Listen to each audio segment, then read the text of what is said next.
Welcome everyone to the webinar on XR investment landscape and COVID impact. Before we continue, I would like to let you know that we are recording this session, and if anyone doesn't agree, please write so in the chat. Also, I would like to ask you to turn off your camera and to mute your microphone in order to have a better quality of this session. And for the Q&A part, please write your questions here in the chat.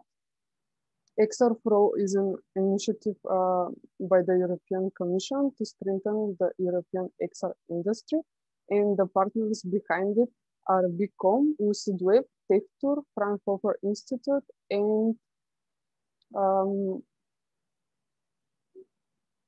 Stereopsia. And now I'll give the floor to our speaker today, Lane Seegers from UCIDWeb.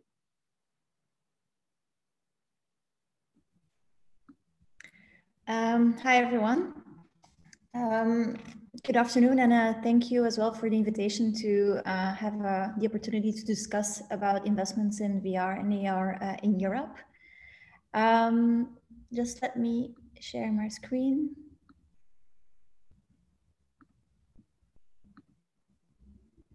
Do you see my screen now? Okay. So yes, with the other partners, as has been introduced, we're part of the consortium driving XR4ALL.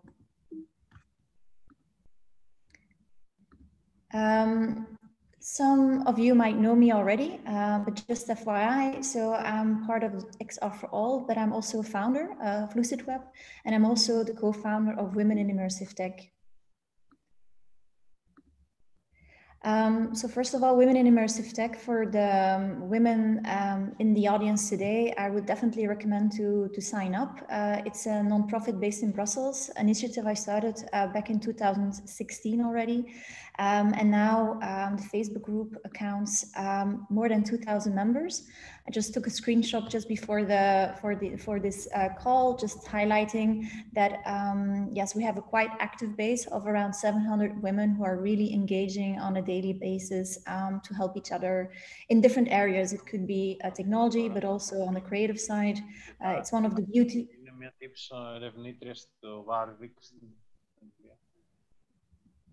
Sorry? Excuse me, sorry. Okay. It's one of the beauties of our industry is, of course, that it's not just technology, there are also a lot of content, and we need to find a solution that works for both.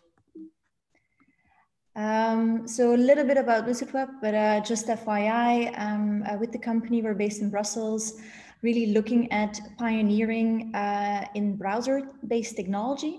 So we're working with a lot of clients in different countries, across different verticals.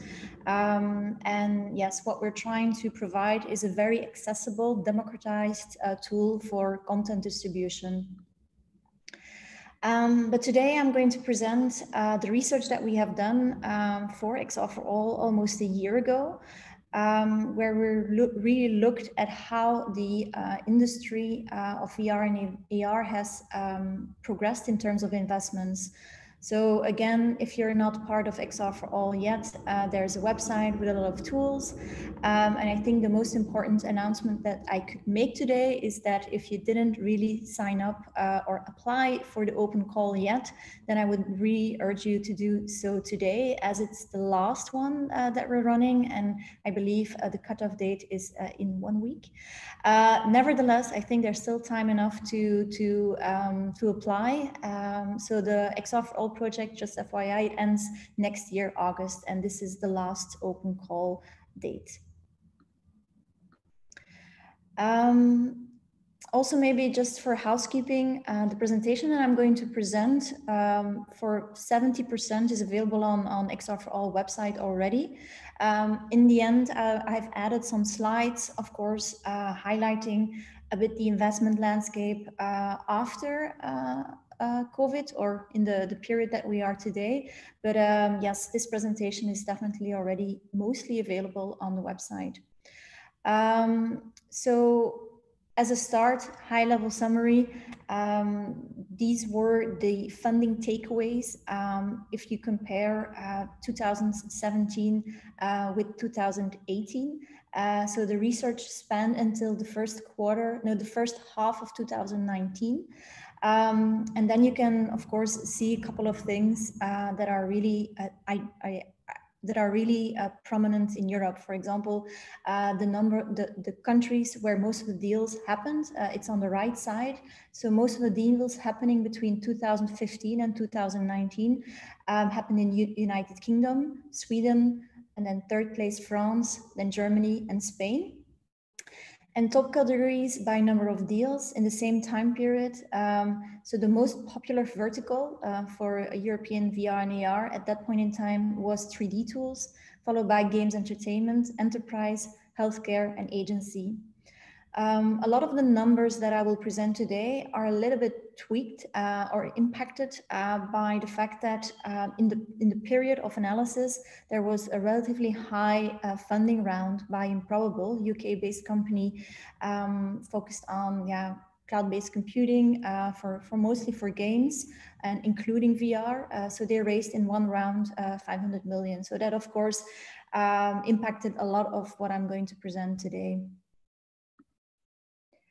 In terms of key exit takeaways, again, over the period between 2018 compared to 2017, with some top exits in VR by Tobii, Blippar, and Starbreeze Studio. And one of the top acquirers were Pearl Abyss, Starbreeze Studio, and Snap Incorporated. If you look at the countries by number of exits, first is Germany, then Sweden, United Kingdom, France, Spain. And in terms of verticals, there the leading category is games and entertainment, followed by 3D tools, client service studio, enterprise, and healthcare.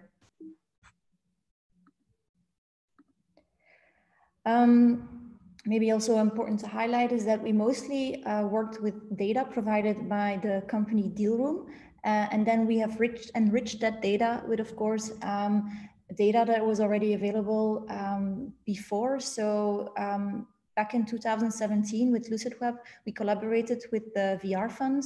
And at that point in time, we did also a research on in the European landscape of VR and AR. So the combination of that data with Dealroom basically allowed us to make this analysis. So in short, what is the basis of the analysis? In terms of startup, there were almost 750 startups that we looked at.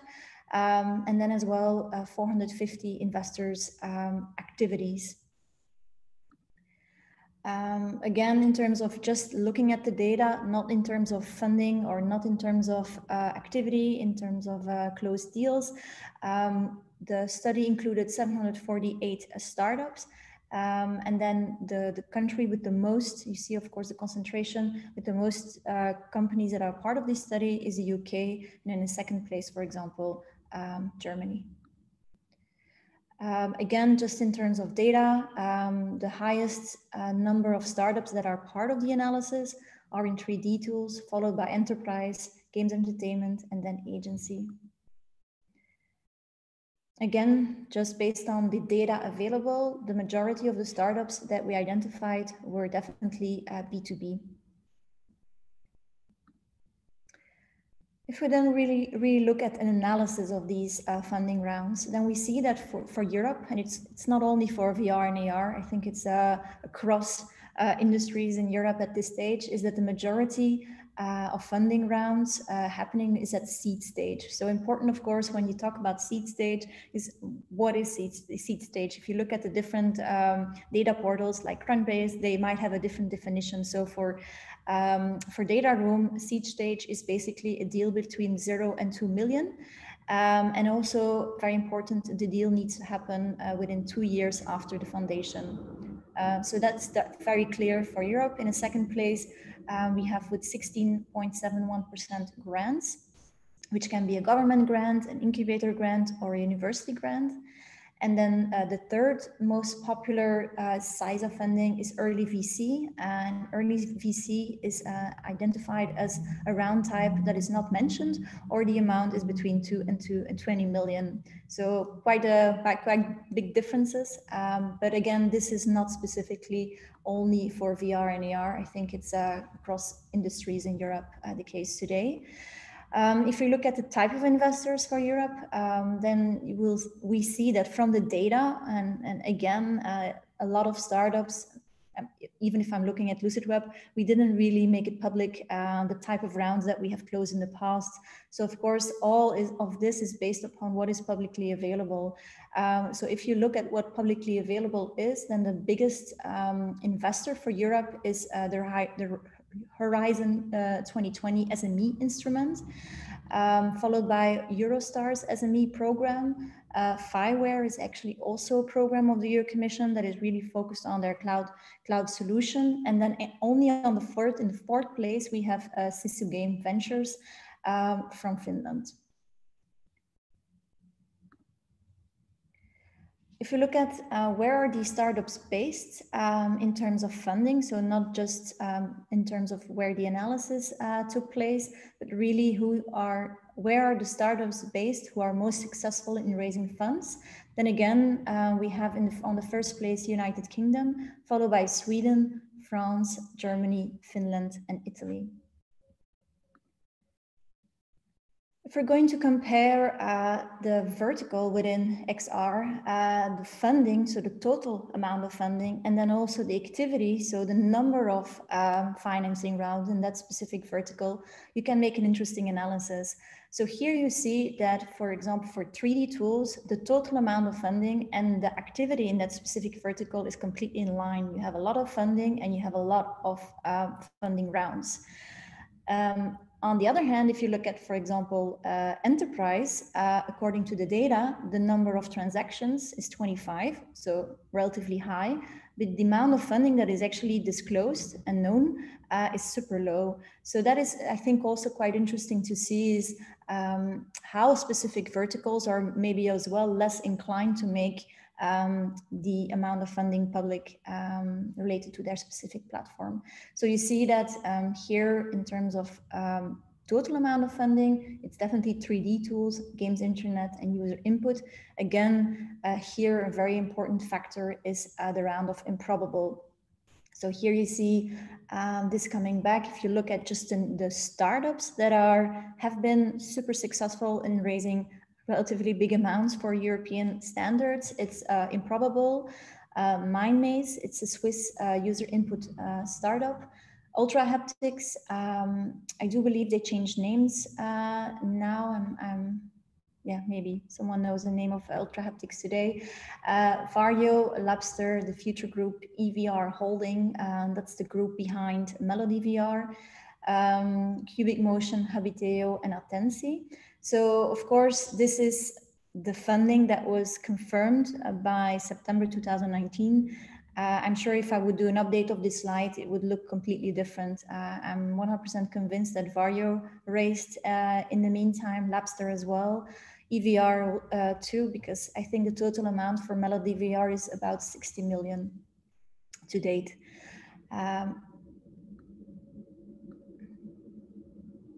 If we then look at the same analysis, but again, looking only at the categories, then we have at the top 3D tools, game entertainment, enterprise, user input, healthcare, and education.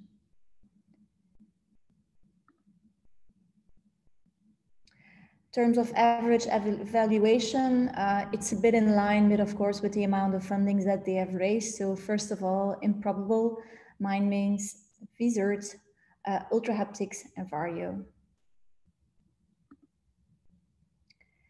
I'm going to skip this slide as it's very much focused on the quarters and it's already a bit outdated.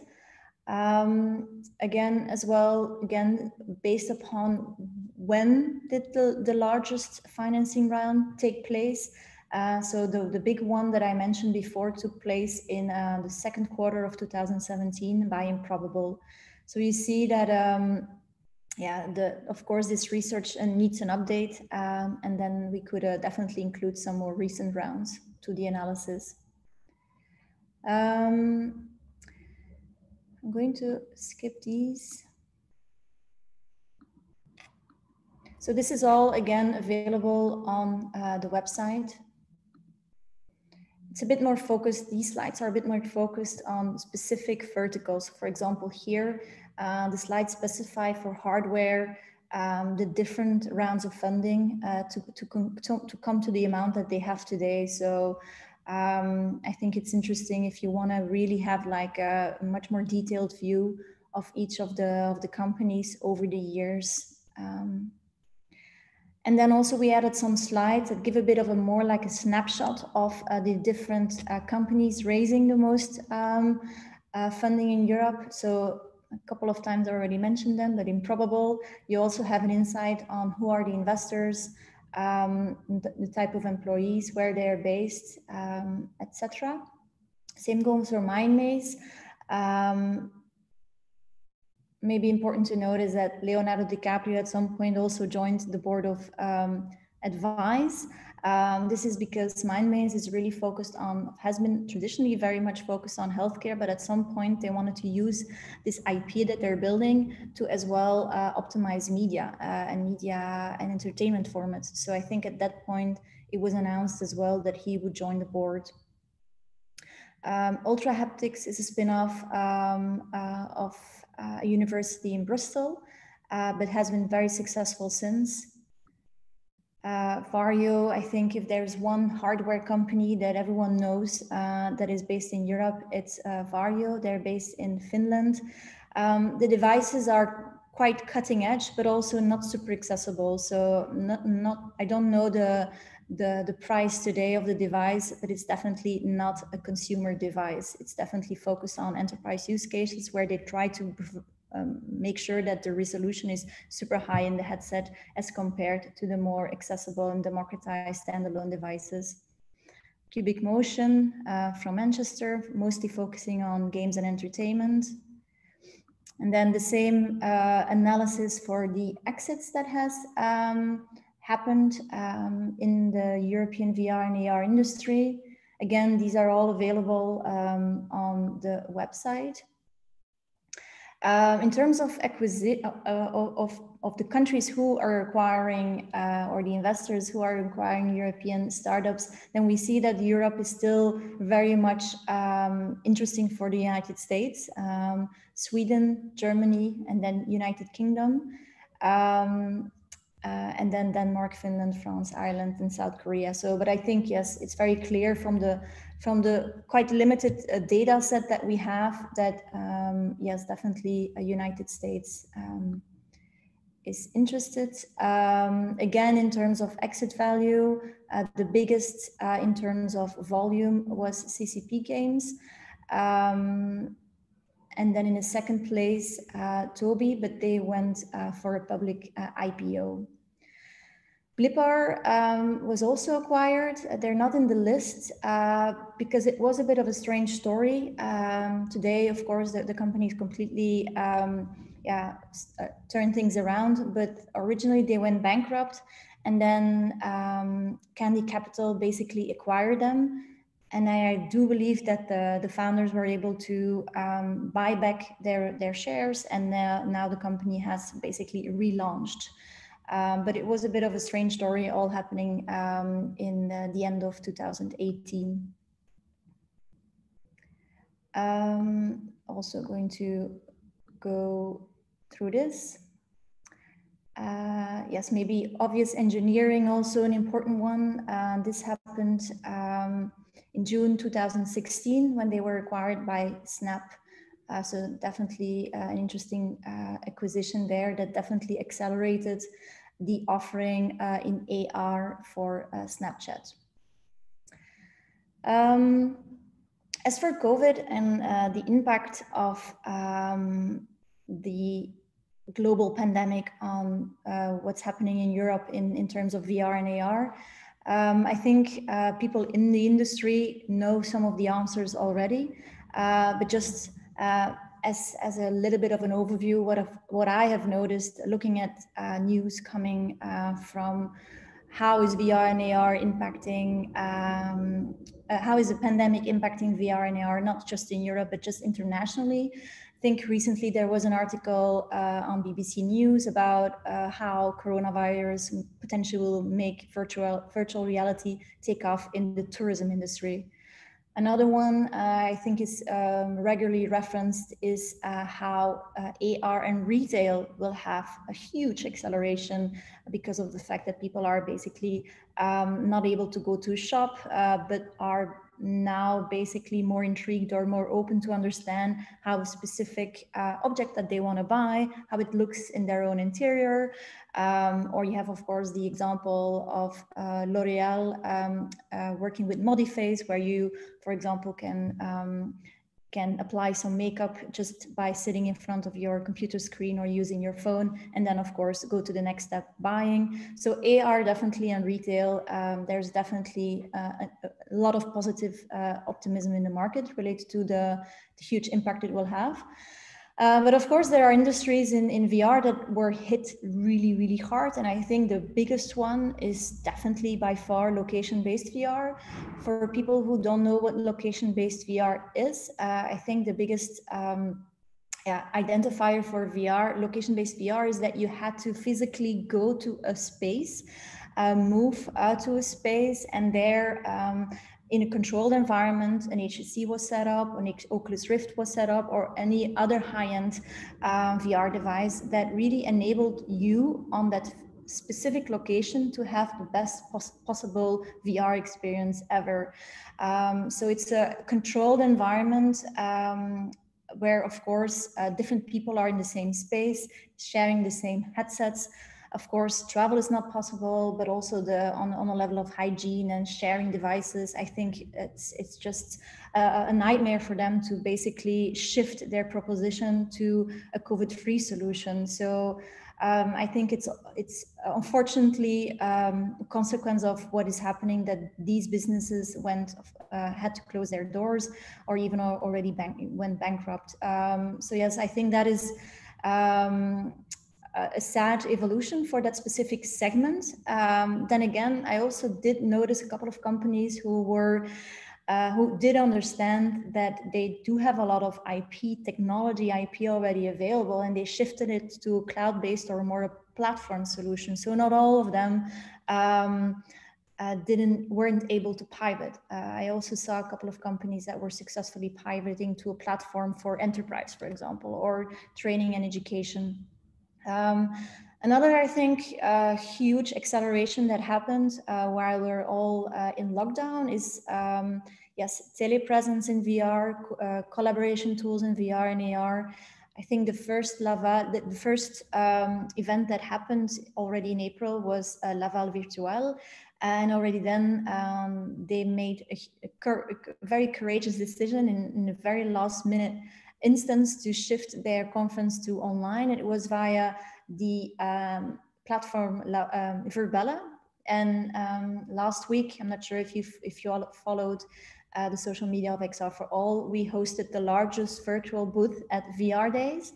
So I think, yes, this would never have happened, or such a convincing such a convincing move forward in these type of tools is only because, of course, people cannot travel. People now can attend from their living room just via a desktop, because, of course, the ideal next step would be a complete virtual social experience. But this is, for example, very popular because of the fact that they make available a desktop application that works really well. So yes, telepresence, VR and AR definitely as well a step forward. If we're looking at a bit more like official research that came out, I think the first one was already in July by IDC. where they said, okay, short term, we see that the growth in VR and AR will be tempered. Of course, this is internationally, but the same research immediately confirms that the long-term outlook remains strongly positive, where they estimated a 5-year compound annual growth rate of 76.9 worldwide, to reach a total market potential of around 140 billion by 2024. So I think I'm showing this because this is a bit what I've noticed across different research sources. Short term, definitely a tempered growth, but the outlook strongly positive. In terms of how they predicted how IDC predicted which use cases would benefit the most for AR and VR, and of course this is a bit of a I feel a bit of an issue that we have with all these research publications. They always talk about VR and AR in one term. And for me, industrial maintenance and training in AR, the companies serving that are different from the ones that are doing the same vertical, but in VR. So here they again speak of both VR and AR. So industrial maintenance and training, they believe it will be the largest commercial use case in 2020. And then specifically industrial maintenance, logistics, package delivery, and AR assisted surgery as the fastest growing use case. So yes, AR for remote assistance, I believe as well is one of the use cases that everyone is very, very bullish about. I included as well this from IDC, which I think is also an interesting quote for the rest of the industry. So while we were able to quickly activate augmented reality remote support as part of our global COVID-19 IT response, this was not an overnight fix. It's based on our disciplined, forward-looking approach to innovation throughout our operations. So I think yes, a lot of companies will accelerate the AR and the VR solutions that they might already had in mind, but it's not because they will accelerate, the solution will be there overnight. I think it's just a decision a whole company needs to make, not just one innovation department to have this, to have VR and AR as a solution that really will push the whole company forward, not just one department. So I truly believe that maybe because of COVID, it will not be just one department. It will be important for the full company. It will become part of a strategic plan, and it will take years to completely validate the solution and make it work optimal. It will be a learning curve for the whole company, basically. Also with XR4ALL, we invested in setting up a questionnaire and making sure that the people in the industry had also an opportunity to share their thoughts about how COVID could have an effect on their own businesses. So one of the questions was, do you see any new opportunities for XR technology as a result of COVID-19 crisis? And then you see that, yes, a lot of people were quite positive. So 38.8 saw a lot of opportunities. 34.3 see few opportunities, but they know how to take advantage of them. And then in red, I see few opportunities, but unsure how to take advantage of them, and only a minority said I see no opportunities. Question 10 was, which of the following opportunities do you expect to have an impact on the XR market?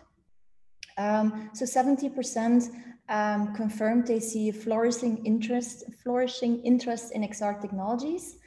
56 saw an increasing customer sales and demand for XR solutions. 46.3 an increased user base. 44.8 predicted more public funding and R&D support. And then 24% or 25% predicted to see more private investments happening in VR and AR specifically. And then question 11, in your opinion, which of the following XR industries will best benefit from opportunities? The one that was, yeah, much the biggest, the most common answer in terms of vertical was education. The second step, healthcare, enterprise, the event industry. So again, the Verbella example, or other platforms that have stepped up like Engage. Games, entertainment, industry, tourism, retail, real estate, 3D tools, IoT, advertising, and other. On terms of entertainment, I just wanted to also pitch a bit what happened to LucidWeb specifically. So we, as an example, and I think it's maybe as well relevant for a lot of other 3D tools companies out there. We started in 2017. We focused from day one on media. And then throughout 2018, 2019, we got a lot more interest from verticals like training and education and enterprise. So we kind of did a mini pivot to also be able to shift our platform to also serve those use cases. And when COVID happened, we actually didn't know what we would focus on. So we invested a lot to reach out to a lot of use cases and really to really make a decision by September. Okay, this is what where COVID will bring us. And very unexpectedly for us, media entertainment wasn't before COVID a big request, but since COVID, we really see most of our questions and demand coming from media and entertainment use cases, but also, for example, virtual visits. Again, B2B2C and not B2B. So for example, we rolled out a new product. It's a gallery solution that we're actually bringing live this afternoon for the Geneva International Film Festival. Compare it a bit with a sort of Netflix for VR, but then, yes, with cinematic content curated by the festival. And we rolled out the same solution basically for a VR festival in South Africa called Electric Africa. Again, bit the same structure and kind of solution where we're focusing on giving access to cinematic VR on 3 devices. So to conclude, when I looked again at the slides that actually we built in September 2019 and the verticals that at that point were successful in raising funds in Europe, it was first of all 3D tools. Secondly, it was games and entertainment. Third, it was enterprise. Then it was healthcare, and then agencies. So I was really wondering if we would do the survey again and see where the acceleration happened for these type of companies. I think those will again be a top 5 of the biggest impact of COVID, and basically they're increasing their chances to receive more funding. So even after this, even after this pandemic, I actually believe that the ones who are already there will stay there and just will be able to fundraise quicker and higher amounts than before the pandemic happened.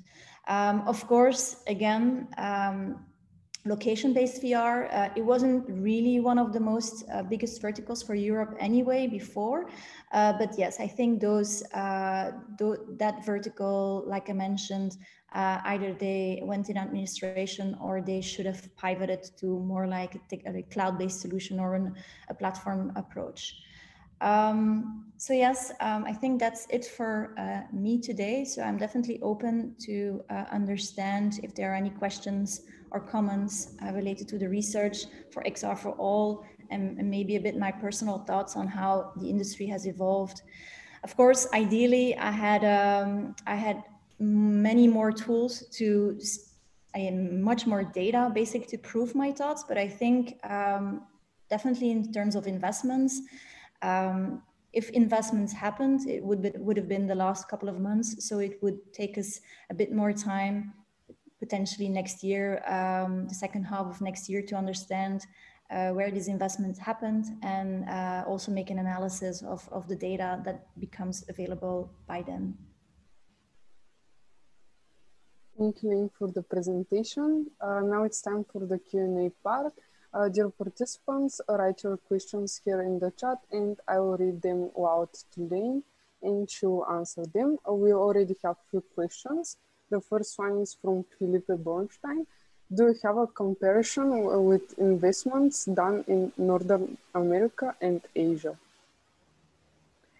Unfortunately, I don't have that, but I do believe, yes, there will be data that will become available by other sources. So yeah, IDC definitely will drive this. They have regional offices, so they're also making a comparison across continents. So my guess would be that they will likely come up with this more like a region-based analysis of AR and VR investments. Thank you. Wendy from Huoxica wrote, speaking of telepresence, we just launched immersive telepresence in 3D without glasses headsets. We are based in Scotland though, and we are wondering whether we will be subject to a Brexit penalty investment-wise, meaning we won a Invade UK grant, but were turned down in a European grant. What's your experience with UK-based companies? So the question is if there's a chance for them to still find funding from a European-based schema. Is that the question? I think if Yusuf is still here, maybe he can help me to clarify if XR4ALL is still accepting applications from the UK. Yes, Lane, thank you for giving me the floor for that. I see two things in your question, actually. I see a question about grants in the future for UK, and I see also a question regarding probably private investors if they are still willing to invest in UK companies. I will answer the first part about public grants. I don't see why you were turned down. Probably you want to say you were not selected because so far, at least up to today, the UK is not a member state anymore, but the UK is still part of Horizon 2020. Horizon 2020 is finishing by the end of this year. So any call, any program, except some specific calls related to security, to very specific calls where UK companies are not eligible. So far, UK companies are still eligible, and if they are selected in any of the Horizon 2020 calls, they will be able to deliver until the end. Now, in the next work program, all depends on what the EU and UK agree on, and this no one knows yet.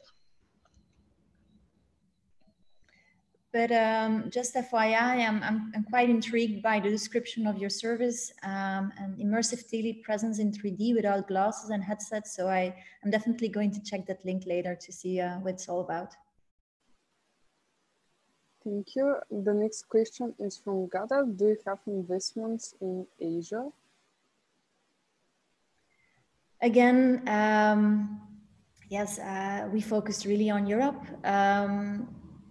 But yes, it would be very interesting to understand how the investments are compared, for example, in hardware. So they have a couple of hardware companies, HTC. I also think HTC5 is Asian, but I also learned that one of the HTC original founders set up his own hardware company in Taiwan, which is linked to a big vision of social VR. I think what is always interesting, definitely about Asia, is that there's not a lot of information coming to Europe. So I do believe they make a big effort and they're quite successful in their understanding what's happening in Europe. But I think from our side to look what is happening in VR and AR in Asia, I think it's quite difficult. Mostly what you see is that when I looked at Asia a couple of weeks ago, what you see is that they make a big press announcement when they open up kind of a recreation park. And then, of course, have a lot of VR and AR part of that recreation part, but that recreation part is like huge in comparison to anything that a European European standards. So I'm very much intrigued how the pandemic would affect these huge location-based VR amusement centers. And they've invested in that for many years. They were very early with those. The content was apparently not always that good, but in terms of technology, it was widespread. So yes, it's definitely an interesting question. And if there's someone with an interesting research on how the pandemic is impacting VR and AR, then definitely share it with the group here and with us, because I'm interested as well. Thank you, Lynn, for answering this question. Then we have a question from Eric. Hi, Lynn, and thanks for the great presentation. Is it usually specialized, focused VCs investors investing in the XR companies, or are more traditional VC investors also starting to invest? And the second question from him is, and how do you think this will change due to COVID? That's a very good question, and maybe I should have as well highlighted that during the presentation. But in general,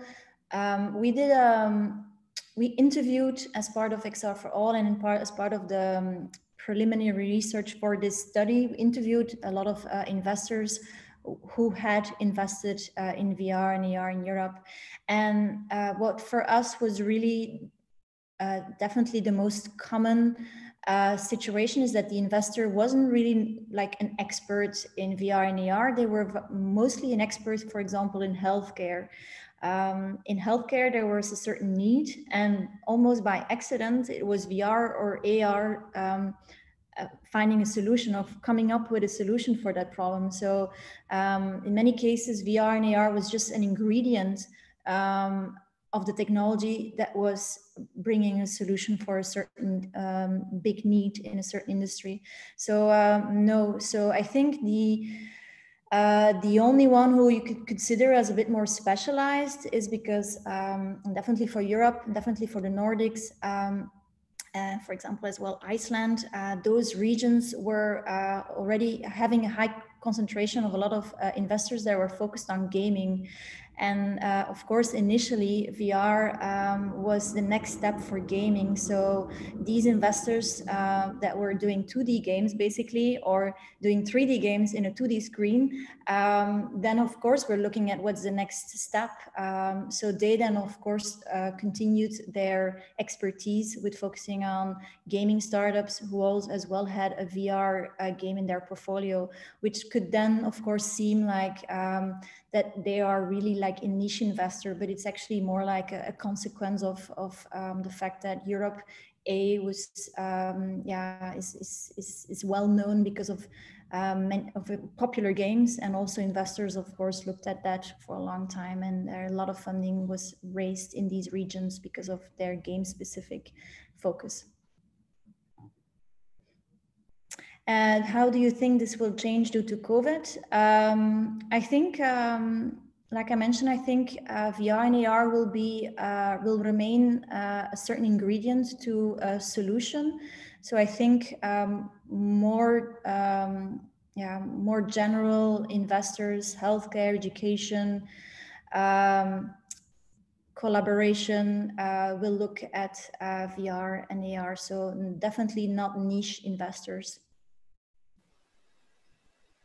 Thank you. And we have a question again from Felipe. What is the best way to go to XR dedicated VCs in Europe? Good question again. I always think a mutual contact is the best way. So you potentially know a startup that successfully raised funding with that VC, then I would say approach the startup, convince them of your value, and let them introduce you to the VC personally. Apart from that, I also believe that initiatives like XR4ALL, I do believe that there's another event at the end of the year where Tech Tour and XR4ALL invite investors, and there's a bit of a startup pitch moments. So I also think these opportunities make total sense because yeah, everyone is quite focused. You're pitching against, of course, other startups, but I do believe still, even if you don't win a prize, it's definitely a good opportunity to confirm what your vertical is, the problem that you're solving, and build a personal or more direct relationship with the investor. Thank you. The next question is from Anthony. Do you see change in valuations of XR startups? Again, a good question.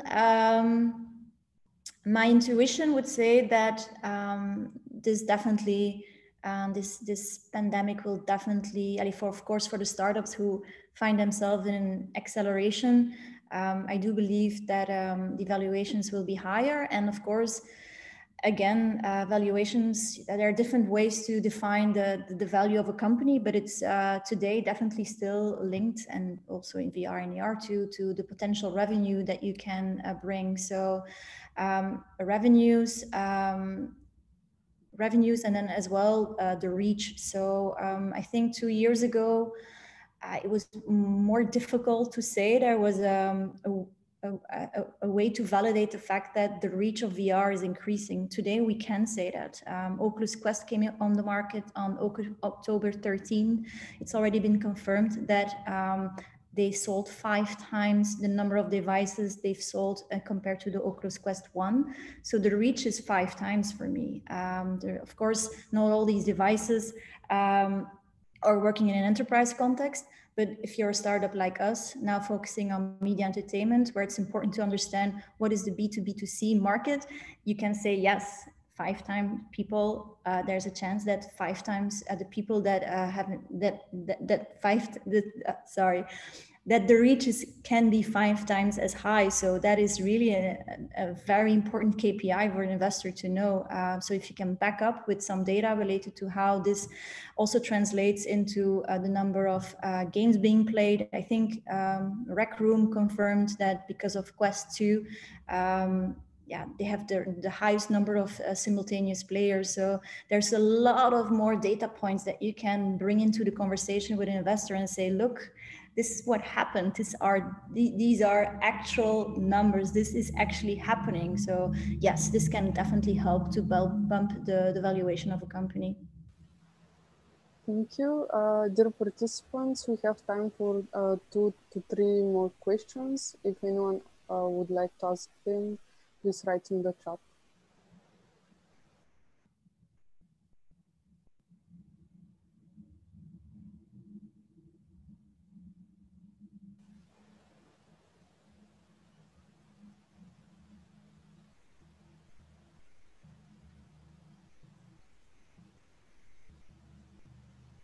Okay, we have a question from Zakaria. Hi Lynn, thanks for the great presentation. From your experience, what are the key differences between XR investors in USA, China, and Europe? Good question. I don't really have a straightforward answer to that. Well, if you allow me, Lane, I have just a short answer to this. Like any other investors, not only related to XR, we all know that in the US and in China, the investors are more keen to take more risks and to invest in bigger tickets.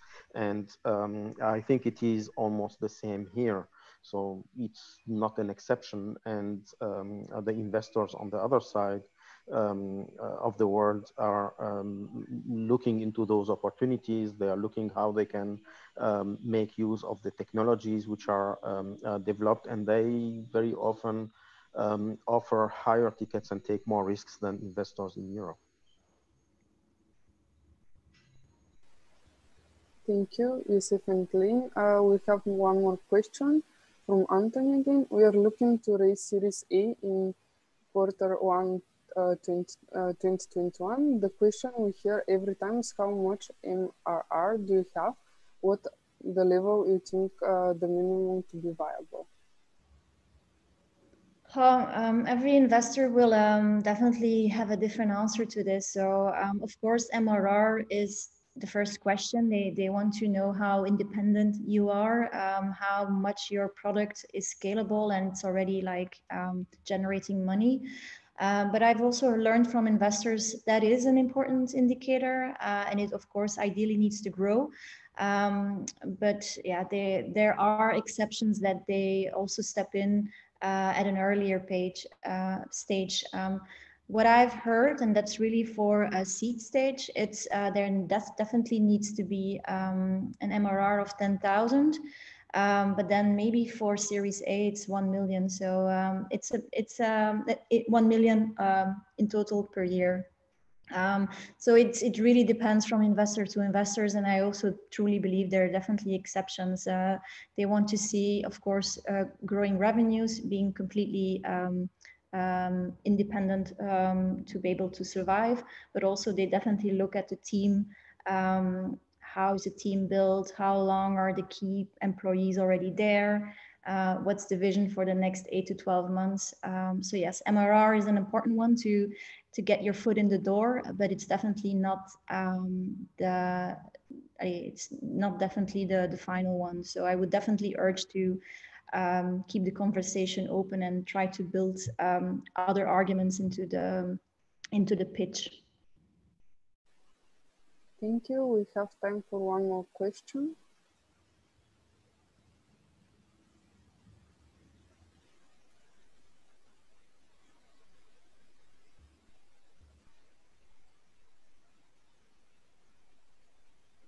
Okay, if there are no other questions, I would like to thank you all for joining us today and to announce to you the opportunity to join us again for the webinar on how to pitch in front of investors happening on 25th of November, 10 a.m. CET.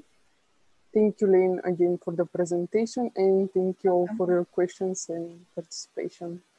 Have a nice day. Bye. Bye, everyone.